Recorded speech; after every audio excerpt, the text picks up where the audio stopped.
So we had that gentleman, Mr. Fitz, who is a member of Parliament for South St. Catherine. We had him on air,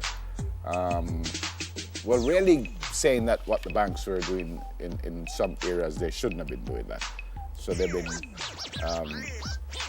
he says exorbitant dormancy fees in our banks. And he says many banks have withdrawn the fees, but some have suspended, and he said it's not enough. So he wants to bring a class action suit. Yes, they want to sue the banks, and he says, he will sue them on behalf of consumers, and he says that he will find lawyers and Jamaicans to be a part of it. Yeah. How much money you think he can get and how it will split? Because he wants everybody to get back the money. He said he wants them to get back the money that they've been charging them. How possible do you think that is? Because over how many decades has it been since this has been implemented? So how much money? Just think about it. How much money you think them accumulate? You think them really are going to give that back? Well, if it is against the law, then they should. They must. Where am I going to get it from to give back? Who can get it from? The bank them. The bank make billions of profit. Billions of profit. I understand what he's trying to do, and I'm totally in agreement with it. I just don't know how practical it is. He says that such fees were contrary to the Banking Services Act. And is seeking to regain all fees paid under dormancy fees utilized by the banks. So if it is against the law, I don't see how they have a choice if they are sued. There are lots of people who have done things that are against the law and are walking free. It kind of don't make it right, though. So let's see what comes out of this. Interesting. And you have to find the lawyers who are willing to be involved, and you have to find the people who want back their money. Then you have to kind of work out how much money they were taking from you over the years, and how much each person is owed, and what. So it's even if it does get going, it'll probably be a while before it comes to an end. And I'm sure the banks probably will appeal all of that. And then it's going to be so costly. Yep. Well, let's see. All right, and this has been in the news for a while since it happened. FBI Director James Comey has been fired. I keep seeing this meme going around with Trump, the fight, the fight that he used to do.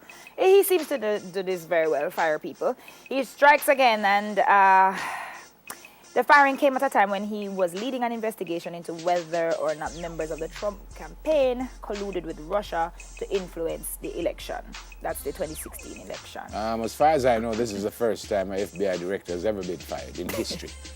Why did Trump say he was firing him? Because he never liked how him deal with Hillary Clinton. Wow. But during the campaign, him telling the man, say he's the greatest man in the history of life. And I remember to make we find out that Hillary Clinton is a crook. And I remember specifically him saying on the campaign trail that she's a criminal. She should be in jail, So and now Comey was the best. All of a sudden, him just take a reverse.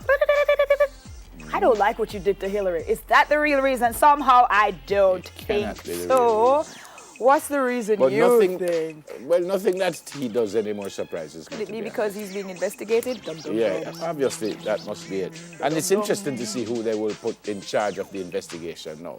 Because I think the deputy director will continue to run the FBI until they figure out what they're going to do. But they still have that inquiry, whichever way we pronounce it, going on. So it's interesting to see. Right. I hear that all of the things that he already started, though, have already been put into action. So there's not much that we can do. The series of events that he started. No, but if he puts somebody in charge who is a Trump person, then everything went take forever. Second, he might just not hear the truth. Dwindle down and disappear. Yeah. So let's see. Yep.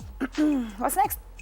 Well, you see these kids on the street selling stuff at the lights and stuff.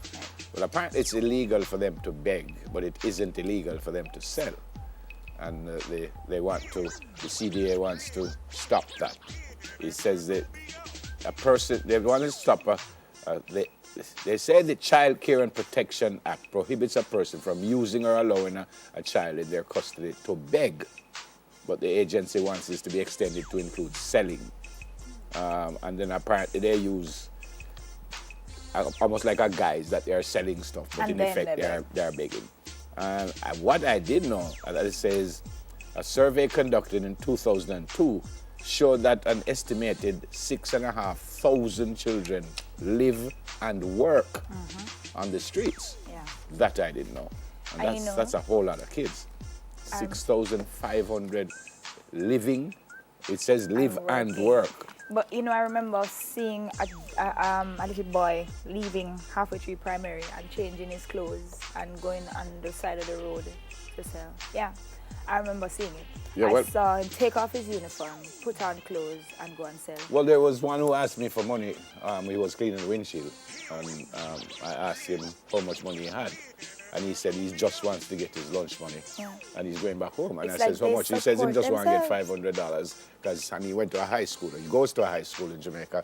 He told me which high school. And he says that's all he's there for. He says he gets the $500 and he goes home. Right. And this is lunch money for the next day, which is quite sad. Yeah. Which is Even quite the other sad. day I was at the stoplight and I saw a boy about 15, 16, literally just asking for lunch money.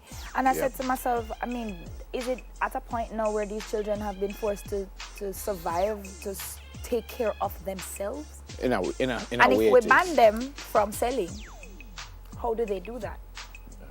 They probably do other things. It's very sad, but we certainly hope that because they really shouldn't be out there. Because and there are also so many other things that happen to them because they're out there. So yeah, they try to earn their money, but they get themselves involved with things that they ought not to be doing, and they really shouldn't be out there. Yeah. So let's see what comes out of this. But everybody's reality is a little bit different, and sometimes you say, well, they shouldn't do it. And as this young man said, he said he's just there for his lunch money. Yeah. And as soon as, well, he told me that. I didn't watch to see if he did leave after that. But he Some of said them as aren't, some of soon them as he aren't. gets $500, he said he's off to go do his homework and stuff. So hopefully he'll end up being the prime minister one day. I pray that will happen.